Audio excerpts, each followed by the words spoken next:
एक अच्छे वचन के साथ प्रभु की महिमा हुई। धन्यवाद करते हैं भाई का भी और परमेश्वर का भी, क्योंकि खुदा का वचन कहता है तू मेरे लिए खड़ा हो, शब्द मेरी ओर से हो गया। हालेलुया।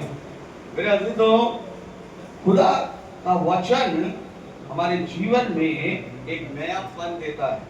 क्या देता है? एक नया पन। हालेलुया। अगर नयापन किसे कहते हैं? जो पूरी तरह से एक नया दिखे। हालेलुया। क्या कभी ऐसा नए पैमाने, नए पैबंद में पुराना पैबंद फिट हो सकता है? क्योंकि पुराना उस नए को भी अपने जैसा बना देगा। हालेलुया। अगर मैं प्रैक्टिकल देखूं, मैंने नया कोट पहना है लेकिन पैंट पुरानी हो, तो लोग मेरे कोट को नहीं देखेंगे, मेरी पैंट की ओर ताकेंगे और मुझसे कहेंगे, भैया या पाशा जी, आपने कोट तो आपने नया पहना लेकिन आपकी पैंट तो पुरानी है। तो किसको अहमियत दी जा रही है? किसके लिए टोका जा रहा है? जो पुराना है। नए के लिए नहीं। नए के लिए कोई अप्रिशिएट नहीं करेगा, अरे पाशा आपने नया कोट पहना है, लेकिन क्या बोलेंगे? पुरानी पैंट पहनी है, कोट के साथ मैच नहीं कर रही है। साफ दिख रहा है कि पैंट क्या है? पुरानी। ठीक इसी प्रकार परमेश्वर का वचन हमारे जीवन में एक नयापन लाता है, एक नया बनाता है, एक बदलाव लाता है। इसलिए जब हम खुदा के वचन में परिपक्व होने के लिए शुरू होते हैं तो हमारा जीवन नया होना चाहिए। पुरानी बातें बीत गई।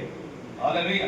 पुरानी बातें बीत गई, क्योंकि परमेश्वर ने कहा, ना मैं तुझे कभी छोड़ूंगा और ना ही मैं तुझे कभी त्यागूंगा। जैसे भाई ने बताया कि उनका विश्वास टूटा और उन्होंने कहा कि ये सब कुछ बेकार है, इट्स ओवर, खत्म, सब कुछ खत्म हो गया है।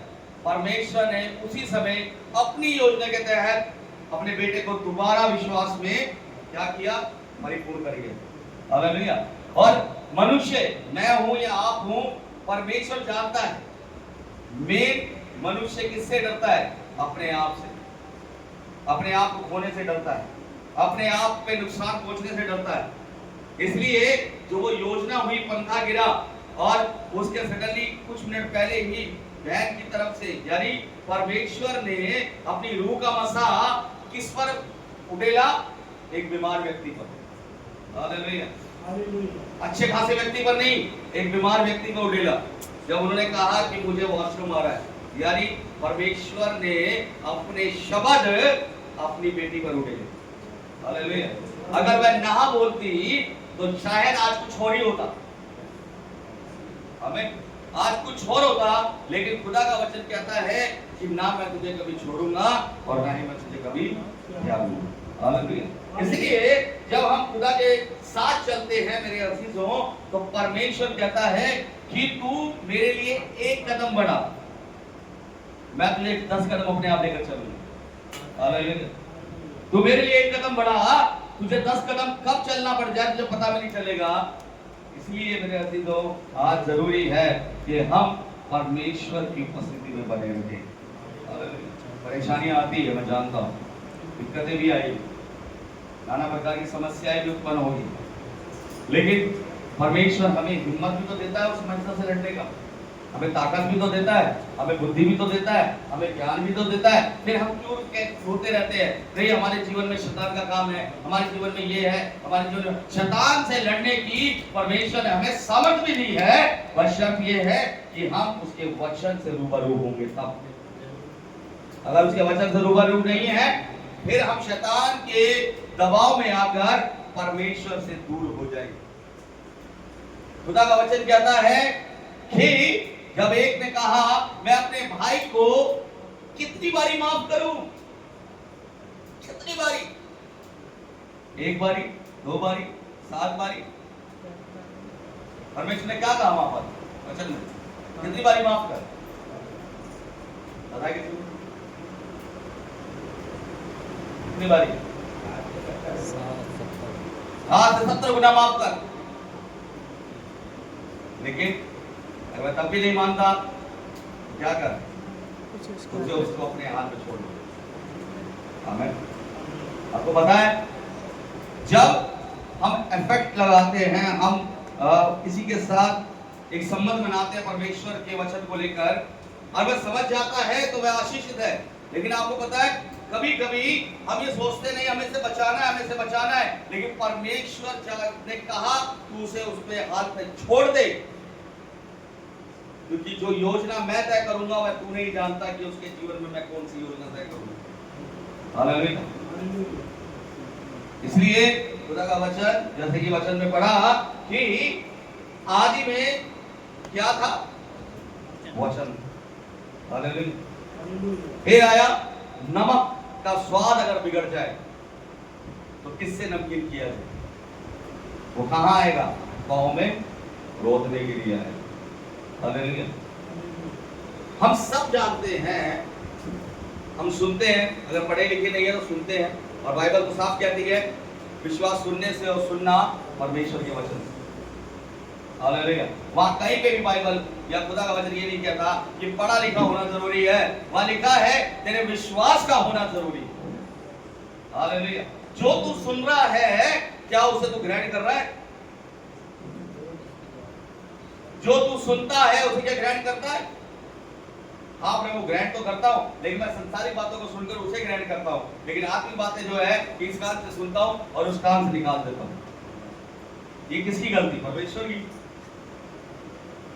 ये किसकी गलती है? यहां मनुष्यों की गलती। हालेलुया। परमेश्वर तो अच्छी चीज दे रहा है, तो देना भी चाहता है। आपको पता है एक जगह आलू की सब्जी बन रही और एक जगह बेहतरीन राजमा बन रही, और जो खाने वाले हैं उनकी फेवरेट क्या है? राजमा, आलू की सब्जी नहीं। लेकिन आलू की सब्जी राजमा से पहले जल्दी बनेगी, राजमा समय लगेगा। अगर जिनके फेवरेट है राजमा तो वो क्या करेंगे? वो इंतजार करेंगे कि जब तक मेरी फेवरेट डिश ना बन जाए तब तक मैं भूखा रहना मुझे मंजूर है, लेकिन खानी मेरे को राजमा ही है। लेकिन कोई कुछ लोग कॉम्प्रोमाइज कर देते हैं, अरे छोड़ो यार राजमा तो खा लेंगे बाद में, आलू की सब्जी तैयार है, आलू की सब्जी खा लेंगे। अपने आप को क्या करना है? अपनी इच्छा के अनुसार वह अपने आप को तैयार कर रहे हैं। लेकिन जो एक कहते हैं संबंध है, एक प्योरिटी है, एक सच्चाई है, उससे अपने आप को दूर कर रहे हैं, क्योंकि उन्होंने क्या है? वक्त के हिसाब से समझौता कर लिया। यानी सब्जी राजमा की और आलू की बन गई, पेट ही तो भरना है। भूखे को क्या चाहिए? खाना ही तो चाहिए। लेकिन वो भूखा एक अलग किस्म का है, हमारी भूख एक अलग किस्म की है। हालेलुया। ये भी हमें देखना है हम किस तरीके के भूखे। एक भूखा है जिसको रोटी नहीं मिल रही, जिसको अन्न नसीब नहीं हुआ, उसके लिए प्योरिटी है कि उसे जो कुछ मिल जाए वो खा लेगा, क्योंकि उसे अपनी जान बचानी है। एक है मिल रहा सब कुछ है, मुझे तो अपना फेवरेट ही खाना है। हालेलुया। इसलिए कुछ लोग मसीह लोग, कुछ लोग समझौता करते हैं। क्या करते हैं? समझौता करते हैं। वो क्या कर रहे हैं? वो जो तैयार चीज है उसको ले रहे हैं। यानी आलू की सब्जी रेडी हो गई, राजमा तो अभी गली भी नहीं है, लेकिन आलू की सब्जी क्या है? रेडी है। तो आलू की सब्जी खाना कुछ लोग पसंद करते हैं, लेकिन कुछ लोग इंतजार करते हैं कि मैं राजमा ही खाऊंगा। हालेलुया। समझ रहे मेरी मतलब? कुछ लोग परमेश्वर के प्रतिफल का इंतजार करते हैं, जो कुछ होगा परमेश्वर के द्वारा ही होगा, मैं अपने हिसाब से कुछ नहीं कर सकता। कुछ लोग परमेश्वर का नाम लेकर अपने हिसाब से काम करने लग जाते हैं। बहुत फर्क है इसी। नाम दोनों के दोनों जगह परमेश्वर का है, दोहाई दोनों जगह परमेश्वर की दी जा रही है, लेकिन एक जगह परमेश्वर काम कर रहा है, एक जगह परमेश्वर के नाम से काम किया जा रहा है। तो कौन सा इफेक्ट है? कौन सा सबसे अच्छा रहेगा? जो परमेश्वर काम कर रहा है। जो परमेश्वर के नाम से किया जा रहा है वो कुछ समय के लिए होगा, लेकिन जो परमेश्वर काम करेगा वह हमें अनंत जीवन का वारिस बनाएगा। हालेलुया। इसलिए याद रखिए कि हमें परमेश्वर के साथ कैसे कनेक्ट रहना है। हालेलुया। हमेशा की कनेक्टिविटी, जहां चाहे जाए। कभी कभी होता है नेट नहीं है तो कहीं जाते हैं तो भाई हॉटस्पॉट देना, करते हैं ना, है ना? कहीं जा रहे हैं तो कहीं चले गए और वहां आपका नेट नहीं चल रहा, तो आप बगल वाले को बोलेंगे, जानते हो भैया अपना हॉटस्पॉट देना यार, मेरा नेट नहीं चल रहा। वो बंदा क्या करेगा? फटाफट। लेकिन फटाफट कब होगा? जब आप उसके हॉटस्पॉट का पासवर्ड जानते होंगे, तभी आप कनेक्टिविटी कर सकते हैं। जब तक वो पासवर्ड नहीं बताएगा आपकी कनेक्टिविटी नहीं होगी। ठीक इसी प्रकार परमेश्वर के साथ कनेक्टिविटी करने के लिए परमेश्वर का पासवर्ड पता होना चाहिए। और वो पासवर्ड क्या है? पता है कुछ? क्या है? वचन। वचन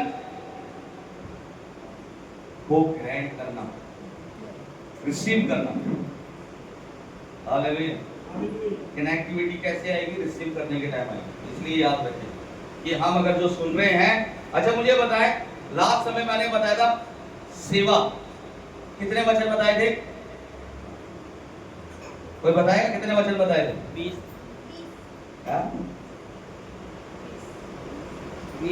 देख लो फिर 20 कितने देख लो अभी भी 20। कितनों ने बोले 20? हाँ तो तालियां बजाए, दोनों के तालियां बजाए। 15वां वचन कौन सा था? बिना देखे 15वां वचन। 20 वचन बताए थे सेवा के, 15वां वचन कौन सा था? यानी घर जाके इसको रीड नहीं किया, पढ़ा नहीं,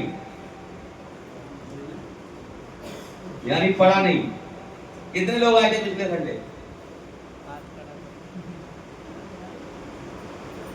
किसी ने पढ़ा?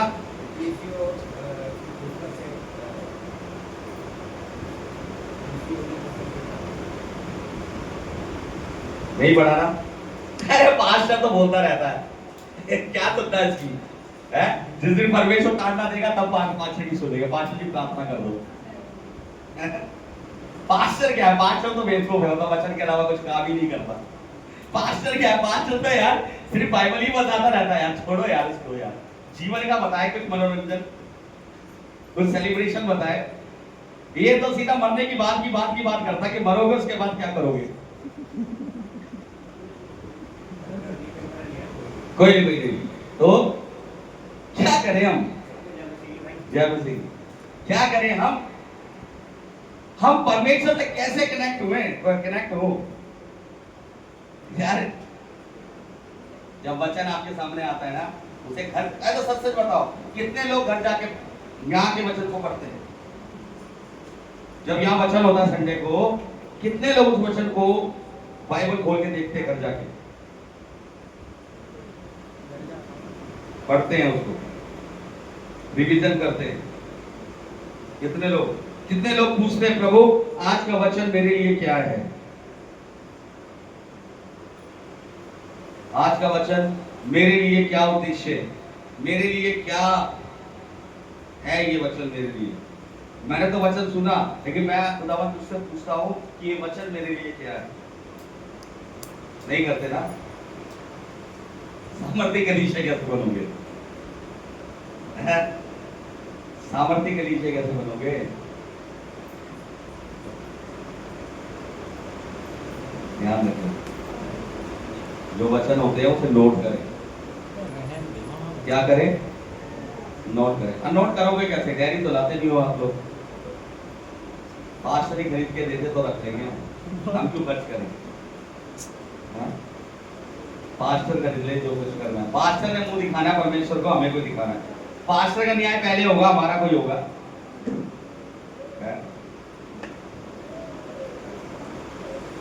लेकिन पास्टर को जब दुख होगा, पास्टर तो पिता के पास होगा और आप लोग कहीं और होंगे, कोई पास्टर वहां रोएगा, प्रभु ये मेरे लोग थे, तेरे दिए हुए लोग थे, ये नरक में क्यों?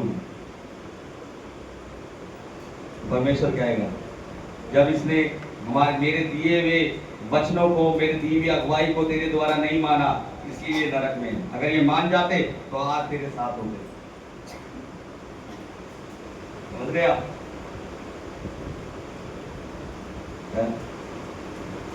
कैसे पास्टर की वो है आपको कि वो बस ये कहता है आपके घर में आशीष रहे, आपको चंगाई मिले, आपको आनंद मिले, बस यही बोलता रहे, वचन के बारे में तो बात ही ना करे, या वचन में बढ़ने की तो बोले ही ना। ऑफिस जाते हैं पूरा बैग लेकर जाते हैं हम लोग, क्या क्या जरूरत की चीजें लेकर जाते हैं, चर्च में